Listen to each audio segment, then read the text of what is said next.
Yes, students. Am I audible? आप लोग मुझे सुन रहे हैं?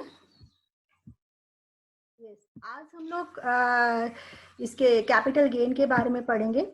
जैसा कि आप सब लोग जानते हैं कि हम लोग के ये आईटी एक्ट में जो 5 हेड्स हैं उनको ही हम 5 हेड्स की जो इनकम होती है उनको मिला करके हमारी ग्रॉस टोटल इनकम बनती है। वो 5 हेड्स कौन से हैं हमारे? Income from salary, income from HP, income from PGBP, capital gain and last one is income from other sources. तो आप सब लोग जानते हैं कि ये 5 हेड मिला के ग्रॉस टोटल इनकम बनाती है और ये पांचों हेड बहुत ज्यादा इंपॉर्टेंट है। तो जो कैपिटल गेन है वो हमारा 5th हेड है ऑफ द आईटी सेक्शन। तो इसलिए उसको हम ये जो आईटी सेक्शन कैपिटल गेन का इनकम टैक्स 1961 में ये सेक्शन 45 टू 54 इसको हम कवर करते हैं। 45 टू 54 ये जो जस्ट अपोजिट फिगर है, देखिए 45 एंड 54, इसको आपको याद करने में इजी रहेगा कि कौन सी कैपिटल गेन में कौन सी सेक्शंस को कवर होती हैं। अब आता है सबसे बड़ा क्वेश्चन कि what is capital gain. Capital gain है क्या?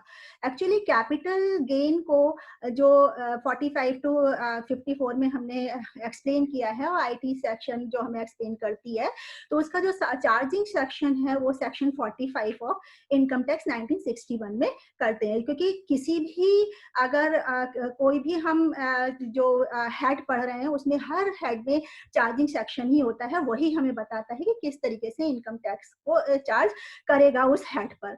तो चार्जिंग सेक्शन जो है इसकी वो हमारी सेक्शन 45 इनकम टैक्स 1961 में ये बताया जाता है कि एनी प्रॉफिट और gain arising from the transfer of a capital assets effected in a previous year will be chargeable to income tax under the head capital gain। ये आपको ये जो आपको स्लाइड पर शो हो रही है डेफिनेशन, ये चार्जिंग सेक्शन सेक्शन 45 के इनकम टैक्स में के थ्रू दी गई है।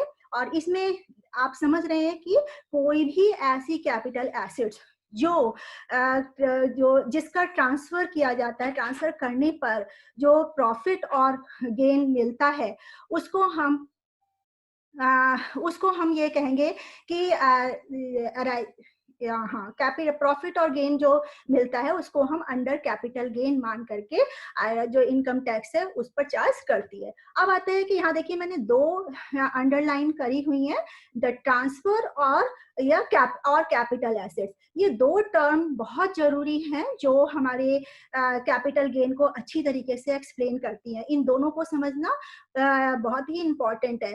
तो जो कैपिटल एसेट्स है वो हमारी इनकम टैक्स एक्ट में सेक्शन 2 सब सेक्शन 14 में एक्सप्लेन की गई है, और ट्रांसफर को सेक्शन 2 और सब सेक्शन 47 में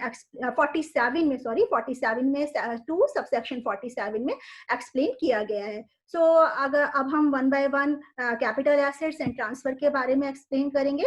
हालांकि ये कैपिटल गेन चैप्टर है वो बहुत बड़ा चैप्टर है और इसको हम कई सारे लेक्चर्स में जो 3-4 तो एटलीस्ट लगेंगे ही, उसमें हम कवर कर लेंगे, लेकिन मोस्ट इम्पॉर्टेंट चैप्टर है, इसलिए इसको अच्छी तरीके से आप लोग पढ़िएगा।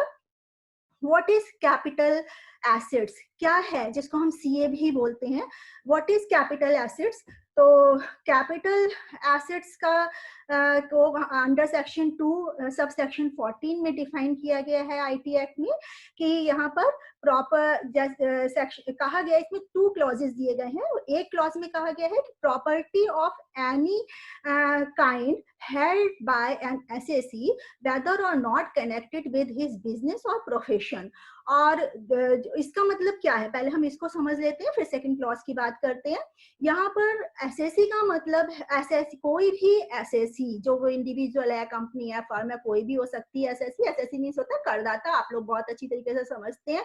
तो कोई भी एसएससी जो किसी उसके पास किसी भी प्रकार की प्रॉपर्टी हो, यानी कि मूवेबल, इमूवेबल, टेंजिबल, इंटेंजिबल, चाहे वो बिजनेस से कनेक्टेड हो, बिजनेस और प्रोफेशन से, और नहीं हो, वो सारी ही प्रॉपर्टीज को हम कैपिटल एसेट्स मानेंगे। तो वो अब क्वेश्चन यहाँ पे राइज होता है कि हम सभी को ही मान लेंगे कैपिटल एसेट्स, तो हमें कैपिटल एसेट्स के कैपिटल गेन ही मान करके उस पर सब पर ही देना पड़ेगा, लेकिन हम उसको जो एक्सक्लूजन है इसके उसको हम बाद में डिस्कस करेंगे।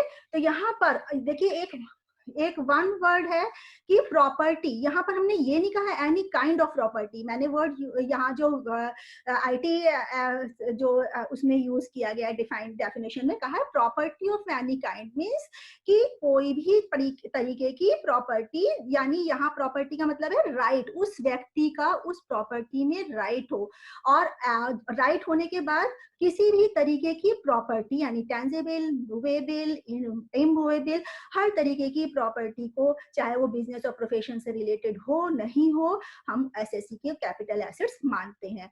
And now come to the second clause. Second clause हमें क्या बताता है कि any securities held by a foreign institutional investors, तो which has invested in such securities in accordance with the SEBI regulation, मतलब कि अगर कोई भी ऐसी सिक्योरिटी जिसको एफआईआई जो है वो हेल्ड कर रहे हैं, और जो एफआईआई हेल्ड कर रहे हैं साथ ही साथ सेबी रेगुलेशन के अंतर्गत वो आपके सिक्योरिटीज में इन्वेस्टेड की गई हो, तो ऐसी सिक्योरिटी, ऐसी एफआईआई के द्वारा हेल्ड की गई सिक्योरिटीज को भी हम कैपिटल एसेट्स मानेंगे, वेदर वो हमारी शॉर्ट टर्म कैपिटल एसेट्स हो या हमारी लॉन्ग टर्म कैपिटल एसेट्स हो, तो हम उन सभी को ही हम कैपिटल एसेट्स मानेंगे। नाउ लेकिन हमारी कैपिटल एसेट्स में कुछ एसेट्स ऐसी हैं जिनको हम कैपिटल एसेट्स नहीं मानते हैं, हमें लगती है, क्योंकि हमने पहले ही कहा था कि किसी भी तरीके की कैपिटल एसेट्स हमारी कैपिटल गेन के अंदर आ जाएगी, लेकिन कुछ कैपिटल एसेट्स ऐसी हैं जो कैपिटल एसेट्स नहीं मानी जाएंगी। तो वो है हमारी excluded capital assets from CG. क्या है? एनी स्टॉक इन ट्रेड, जो भी स्टॉक इन ट्रेड है हमारा, उसको हम उसमें कैपिटल गेन के अंदर उसकी आय को नहीं लेते हैं, बल्कि हम इसको पीजीबीपी की आय में, इनकम में इसको यूज करते हैं। एंड नेक्स्ट है आपका personal effect, property movable in nature but excluded taxes. मैंने इसको शॉर्ट फॉर्म में लिखा, इसको मैं एक्सप्लेन करती हूँ। Taxes property, like personal effects का मतलब क्या है कि जो आपकी अपनी प्रॉपर्टीज हैं, पर्सनल इफेक्ट शो कर रही हैं, जो आपने पर्सनल यूज के लिए कर रही हैं, ऐसी कोई भी मूवेबल प्रॉपर्टी जो मूवेबल नेचर में हो, उसको हम क्या कहेंगे, ये आपकी सीजी में चार्जेबल नहीं होगी, उस पर सीजी एप्लीकेबल, सीजीटी एप्लीकेबल नहीं होगा। बट ये जो कुछ है मूवेबल होने के बावजूद भी हमारी इस पर कैपिटल गेन एप्लीकेबल होगा। लाइक पी फॉर, यहाँ पर मैंने शॉर्ट में लिखा है पी फॉर पेंटिंग, इसको आप याद करने में इजी रहेगा। P for painting, A for art of gallery, D for drawing, J for आपका ज्वेलरी, ए फॉर आर्कियोलॉजिकल जो कलेक्शंस होते हैं, and S for statues, sculpture. ये सारे जो चीजें हैं इनको हम इसको हम एक तरह से पर्सनल इफेक्ट वाली प्रॉपर्टी नहीं मानते हैं, इस पर कैपिटल गेन इफेक्ट करता है, चार्ज होता है। तो यहाँ ज्वेलरी के बारे में थोड़ा सा मैं एक चीज बता दूं कि ज्वेलरी जो है वो आपकी किसी भी तरीके की ज्वेलरी, चाहे आप उसको ओढ़ रहे हो, पहन रहे हो, कपड़ों में लगा रखा हो, फर्नीचर में लगा रखा हो, ऐसे ही बॉक्स में बंद करके रखा हो, किसी भी तरीके की, और डायमंड ज्वेलरी हो, तो वो सारी चीजें आपकी ज्वेलरी में मानी जाएंगी और उसको हम कैपिटल गेन उसको एप्लीकेबल होगा। नेक्स्ट है आपका rural agricultural land in India. इसके बारे में आप पहले भी कर चुके हैं कि अगर किसी भी तरीके की रूरल एग्रीकल्चरल लैंड है, उसके सेल ऑफ, उसके ट्रांसफर पर किसी भी प्रकार का सीजी नहीं एप्लीकेबल होगा।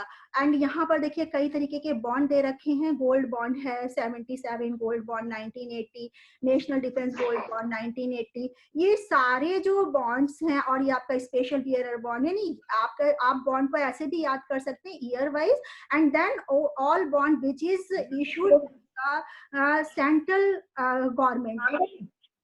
Hello, good morning ma'am. Good morning, good morning, welcome बेटा। आपको समझ में आ रहा है? Yes ma'am. लोग इसको देख लीजिए। मैं मैम एक बार ये सेकंड पॉइंट पर्सनल इफेक्ट वाला एक बार फिर बता दीजिए। अच्छा बेटा फिर बताती हूँ। Personal effect property movable in nature but excluded pad जैस। आपने देखा होगा पर्सनल इफेक्ट प्रॉपर्टी, मैंने कहा कि जो पर्सनल आपको लग रहा है कि हम पर्सनल यूज कर रहे हैं, घर में आप कार है, फर्नीचर है, आप यूज करते हैं, ये सारी चीजें आपकी पर्सनल इफेक्ट में, फ्रिज है, ये सारा आपका पर्सनल यूज में माना जाएगा, वेदर वो आप अपने घर में यूज कर रहे हैं या बिजनेस में यूज कर रहे हैं। लेकिन अगर ये इस तरीके की जो चीजें हैं, फर्नीचर है, ये आपका वो है क्या आपने आपको मैंने बताया कि बहुत सारी चीजें जो फर्नीचर, बर्तन हैं घर के, ये आप यूज करेंगे, तो यूटेंसिल्स है, ये सब चीजें आपकी क्या मानी जाएंगे, पर्सनल इफेक्ट वाली। लेकिन ये जो पैडजेस मैंने कोट वर्ड लिखा हुआ है, पैडजेस को हम प्रॉपर्टी नहीं सीजी के अंदर एप्लीकेबल करेंगे, उसे सीजी उस पर एप्लीकेबल होगा, क्योंकि पैड मीन्स पेंटिंग आपकी है, ए फॉर आर्ट, जो art of gallery, D for आपका drawing, J for jewellery, A for archaeological जो कलेक्शंस होते हैं, किसी को सिक्के का कलेक्शन होता है, किसी को कहते हैं कि जो हमारी पुरानी चीजें हैं, घड़ी हैं, उनको हम कलेक्ट करते हैं। As for sculpture and statues होते हैं, इनसे अगर कोई प्रॉफिट होता है, कोई गेन होता है, तो उसको हम कैपिटल गेन के अंतर्गत चार्ज करेंगे, यानी सीजी उसके ऊपर एप्लीकेबल होगा। ज्वेलरी के बारे में मैंने ये बताया कि किसी भी तरीके का नग हो, हीरा हो, किसी भी तरीके की ज्वेलरी हो, सोने चांदी की, वो आपकी चाहे आपने ऑर्नामेंट बना के रख रखा हो, या आपने कहीं ऐसे ही बॉक्स में बन के रखा हो, या आपने सोचा होगा कि फर्नीचर में लगा देंगे तो फर्नीचर हमारा वैसे ही पर्सनल इफेक्ट वाला है तो नहीं जोड़ाएगा, लेकिन नहीं, अगर उसमें भी जड़ा हुआ है तो वो आपका कैपिटल गेन उस पर एप्लीकेबल होगा। अंडरस्टूड? नेक्स्ट आपका आता है ये, अब हम थोड़ा सा इसको और एक्सप्लेन करने के लिए मैंने ये पॉइंट्स थोड़े और लिखे हुए हैं। जैसे आपका है टीवी, कार, मोबाइल, मैंने आपको एक्सप्लेन किया है, इसको हम इन शॉर्ट आपको एक्सप्लेन कर सकते हैं। टीवी, कार, मोबाइल, ये सारी चीजें जो है not a capital assets, CG is not applicable on these. लेकिन यहाँ पर ज्वेलरी, ड्राइंग, पेंटिंग, ये हमारी कैपिटल एसेट्स मानी जाएंगी and CG is applicable. And next है गोल्ड यूटेंसिल्स, इसको आप बहुत अच्छी तरीके से पढ़ेगा, क्योंकि गोल्ड यूटेंसिल्स इसमें आपका 2-3 पॉइंट्स हैं जो आपको एक्सप्लेन होने चाहिए। Capital utensils, silver bar, silver coins, ये सारी चीजें जो है आपकी had not to be a personal effect, वो पर्सनल इफेक्ट की नहीं मानी जाएंगी and CG is applicable on these. But यहाँ पर देखिए नेक्स्ट पॉइंट दे रखा है कि C is not capital gain. अगर आपके पास सिल्वर बार है, यानी कि बार मतलब वो जो बिस्किट्स टाइप जो सिल्वर बार है, अगर वो रखा हुआ है तो वो आपका पर्सनल इफेक्ट नहीं मानेगा, सीजी एप्लीकेबल होगी। बट अगर आपके सिल्वर यूटेंसिल्स हैं, यानी कि अगर आप चांदी के बर्तनों में खाना खाते हैं, यूटेंसिल्स हैं, तो वो आपकी पर्सनल इफेक्ट मानी जाएगी और उस पर सीजी एप्लीकेबल नहीं होगा। सो ये पॉइंट ध्यान में रखिएगा। अगर कार, अब मैंने आपको कार का पहले भी कहा था कि वो आपका कार है, फ्रिज है, टीवी है, या आपकी सीजी एप्लीकेबल नहीं होगी। लेकिन इसके साथ एक पॉइंट है कि अगर वो बिजनेस के पर्पज से यूज हो रही है, सिर्फ घर में यूज नहीं हो रही, पर्सनल यूज नहीं हो रही है, बिजनेस के लिए यूज हो रही है, तो उसको उससे होने वाली इनकम को हम एज अ कैपिटल एसेट्स मान सकते हैं। वो भी कंडीशन के ऊपर डिपेंड करता है। यहाँ ज्वेलरी मीन्स मैंने आपको पहले भी एक्सप्लेन किया, ज्वेलरी का मीन्स क्या है कि किसी प्रकार का भी ऑर्नामेंट, गोल्ड, सिल्वर, प्लैटिनम, वो सभी प्रकार के जो प्रीशियस मेटल्स हैं वो सारे आपके ऑर्नामेंट माने जाएंगे। और आपको उसको और जो यूटेंसिल्स हैं वो भी आपका जो क्या कहते हैं पर्सनल इफेक्ट में माना जाएगा, जो पर्सनल इफेक्ट में नहीं माना जाएगा। एंड नेक्स्ट आपका आता है ट्रांसफर। इसको मैंने 2 एलिमेंट बताए थे कि आपका कैपिटल एसेट्स क्या है एंड नेक्स्ट आपका कैपिटल ट्रांसफर क्या है। What is transfer? यहाँ पर ट्रांसफर का मतलब एक्सप्लेन किया है आईटी इनकम टैक्स 1961 में अंडर सेक्शन 2 सब सेक्शन 47, इसमें एक्सप्लेन किया गया है। इसको हम क्या क्या चीजें, जैसे आप हमने कहा अंडर सेक्शन 2 अंडर सेक्शन 47 हमें एक्सप्लेन करती है कि द सेल, एक्सचेंज और रिलिंक्विशमेंट ऑफ द एसेट्स, यानी कि किसी भी प्रकार की सेल आप जानते ही हैं कि सेल कोई भी चीज बेची जाएगी, बेचा जाता है, खरीदा जाता है, यानी बेचने पर जो इनकम होगी वो हम ट्रांसफर मानेंगे बेचा। एंड एक्सचेंज किसी प्रकार का बार्टर सिस्टम है, चीज के बदले में चीज और उसको लाभ हुआ तो वो आपका एक्सचेंज माना जाएगा। और आपका यानी करेंसी के बदले में भी करेंसी दी जा सकती है, तो दैट इज अगर उसमें कुछ चेंज प्रॉफिट होता है तो वो भी आपका ट्रांसफर माना जाता है। और रिलिंक्विशमेंट अक्सर बच्चे रिलिंक्विशमेंट और एक्सटिंग्विशमेंट में कंफ्यूज करते हैं। क्या होता है एक्चुअल में रिलिंक्विशमेंट एक डीड, ऐसी डीड जिसमें कि कोई भी व्यक्ति अपना लीगल राइट्स को अपनी इच्छा से छोड़ता है। यानी कि मेरे पास अगर कोई प्रॉपर्टी है और मैंने अपने मन से किसी दूसरे को दे दी और उससे मुझे कुछ लाभ हो रहा है, उससे कुछ हमें प्रॉफिट हो रहा है, तो ऐसे ट्रांसफर से होने वाले प्रॉफिट को भी हम क्या कहेंगे, एक तरह से वो ट्रांसफर में माना जाएगा। एंड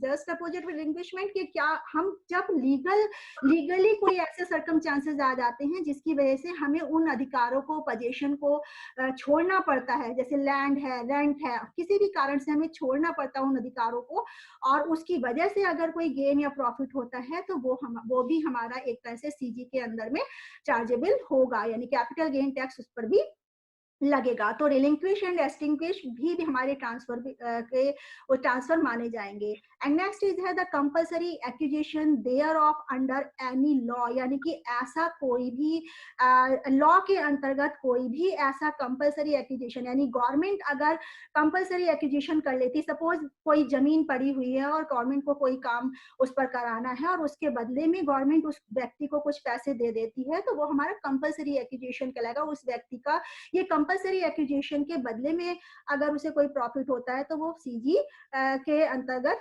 उसे हम टैक्स माना जाएगा, चार्जेबल होगा। तो यानी compulsory acquisition there of under by any law. Next है conversion of CA to CIT. CA means यहाँ पर है कैपिटल एसेट्स, और आपका सीआईटी एसआईटी का है स्टॉक इन ट्रेड। वैसे तो मैंने अभी आपको शुरू में बताया था कि स्टॉक इन ट्रेड जो है वो हमारा पीजीबीपी में, इससे जो आय होती है उसको हम पीजीबीपी में करते हैं, लेकिन ये पीजीबीपी के इसमें इस आय को हम पीजीबीपी में इंक्लूड करते हैं। लेकिन यहाँ पर जब हमारा कोई भी ट्रेड, ओनर ऑफ ट्रेड है, अगर स्टॉक ऑप्शन प्लान के अंतर्गत कोई भी एसेट्स, कैपिटल एसेट्स को स्टॉक इन ट्रेड में कन्वर्ट करती है और उससे उसे अगर लाभ होता है तो वो ऐसा ट्रांसफर भी हमारा ट्रांसफर अंडर कैपिटल गेन माना जाएगा। एंड द मैच्योरिटी और redemption zero coupon bond. Zero coupon bond क्या है हमारा, जो भी जीरो कूपन बॉन्ड नॉर्मली जो हमारे सेंट्रल गवर्नमेंट है वो इशू करती है, और इसके मैच्योरिटी और रिडेम्पशन से होने वाले लाभ को भी, यानी मैच्योरिटी और रिडेम्पशन भी अगर इसका किया जाता है वो भी एक ट्रांसफर माना जाता है। एंड नेक्स्ट है to get the right of using any immovable property to be taken और retain in part of performance of a contract of the nature referred to a section 53 of TOPA। आप ये जानते हैं, यहाँ पर मैंने अभी आपको पहले भी बताया, ये एडमिट यहाँ हो जाएगा ना। हाँ, अब यहाँ अगर यह क्योंकि 54 की जो सेक्शंस में बताऊंगी किस किस सेक्शंस में अगर हम कैपिटल गेन हमारे ऊपर लग रहा है, किसी भी एसएससी के ऊपर लग रहा है, तो उसमें कुछ सेक्शंस है 54, 53 और 54, 54 बी, डी, ई, ए, काफी 7-8 सेक्शन है जिससे के लिए वो इसमें कैपिटल गेन के अंतर्गत छूट ले सकता है। लेकिन यहाँ पर 53A हमें क्या कहती है, टोपा एक्ट की जो 53, टोपा act means the transfer of property act 1882। इसकी जो 53A सेक्शन है वो हमें ये कहती है कि अगर कोई भी जो प्रॉपर्टी है जो 1982 से पहले ली गई है, अगर ऐसा कुछ उस पर खरीद फरोख्त इमूवेबल प्रॉपर्टी पर होती है, उसके राइट को किसी को उसको अधिकार, उसके राइट को यूज करने का राइट अगर किसी को दे दिया जाता है आंशिक रूप से या पूर्ण रूप से, जो कि वो प्रॉपर्टी 1882 से पहले की है, तो उससे होने वाले लाभ को भी हम सीजी के अंतर्गत चार्ज करेंगे। नेक्स्ट है any transaction as a brother by way of becoming a member of or acquiring shares in a cooperative society, company और AOP। इसका मतलब क्या है कि कोई सा भी ऐसा ट्रांजैक्शन ट्रांसफर माना जाएगा, चाहे अगर वो व्यक्ति के मतलब व्यक्ति को किस पे लाभ होना हो, या तो वो किसी कंपनी का मेंबर हो, उसके होने पर उसे कोई लाभ हुआ हो, उससे शेयर्स उसने खरीदे हो, या वो शेयर्स जो है एक्वायरिंग कोऑपरेटिव सोसाइटी के हो, या कंपनी बनी हो नई, या एओपी यानी चाहे वो एओपी यानी कि वो क्या कहते हैं एसोसिएशन ऑफ पीपल का। एसोसिएशन ऑफ पीपल भी एक लोगों का समूह बन करके जो काम होता है, जिसको मैंने आपको फर्स्ट लेक्चर में अपने स्टार्टिंग में बताया था कि एओपी और बीओपी क्या होते हैं। तो इनको भी हम यूज करते हैं, यानी ये भी हमारा ट्रांसफर माना जाएगा। बट इन सब के अलावा भी बहुत, जैसे कि कैपिटल एसेट्स में हमारे एक्सेप्शंस थे, उनको हम कैपिटल एसेट्स नहीं मानते थे, ऐसे ही हमारे ट्रांसफर में भी है कि लगते तो वो ट्रांसफर जैसे हैं, लेकिन हम उनको एक्सक्लूड नहीं करेंगे एज एक्सक्लूड कह रहे हैं, इंक्लूड नहीं करेंगे एज अ ट्रांसफर। तो यहाँ पर मैं बहुत सारे हैं, क्योंकि 35 करीब 30 के करीब यहाँ पर एक्सेप्शंस हैं ट्रांसफर के, लेकिन मैंने यहाँ पर मेन लिए हैं, और मैंने यहाँ पर आपको लिंक भी दे रखा है, और इसको आप जो है लिंक को कर सकते हैं, और इस पे आप सारे ही जान सकते हैं, क्योंकि मेन जो मोटे जो आपके क्वेश्चंस में अक्सर आपको ध्यान में रखने पड़ते हैं, वो मैंने यहाँ पर डिस्कस करने के लिए पीपीटी में दिखा दिए हैं। तो first one is distribution of HUF, यानी हिंदू अनडिवाइडेड फैमिली के इमूवेबल प्रॉपर्टी या किसी भी तरीके की प्रॉपर्टी का अगर डिस्ट्रीब्यूशन होता है हिंदू अनडिवाइडेड फैमिली के मेंबर्स के बीच में, तो वो हम ट्रांसफर नहीं मानेंगे उसको। एंड नेक्स्ट है आपका, क्योंकि वो हिंदू अनडिवाइडेड फैमिली के एक्ट में जाएगा। नेक्स्ट आपका है distribution of capital assets by holding company as well as the subsidiary company, यानी कि अगर किसी भी तरीके का कैपिटल एसेट्स का डिस्ट्रीब्यूशन, चाहे वो होल्डिंग कंपनी सब्सिडियरी कंपनी से लेती है या सब्सिडियरी कंपनी होल्डिंग कंपनी से लेती है, तो वो भी हम ट्रांसफर नहीं मानेंगे। ठीक है, कैपिटल एसेट्स का ट्रांसफर नहीं मानेंगे, यानी कैपिटल गेन नहीं मानेंगे। Conversion of the preference shares into equity shares, यानी कि अगर कोई भी कंपनी अपने प्रेफरेंस शेयर्स को किसी भी प्रेफरेंस शेयर्स को अपने ही कंपनी में लगाती है, यानी कि एज अ इक्विटी शेयर उसको कन्वर्ट कर लेती है, यानी अगर अपने ही ना अपनी कंपनी में करेगी तो वो इक्विटी शेयर हो जाएंगे, उसके अपने ही नाम से करेगी। तो इसीलिए हम कहते हैं कि कन्वर्जन ऑफ प्रेफरेंस, जब किसी भी प्रेफरेंस शेयर्स का इक्विटी शेयर्स में कन्वर्जन होता है, तो वो भी ट्रांसफर नहीं माना जाएगा।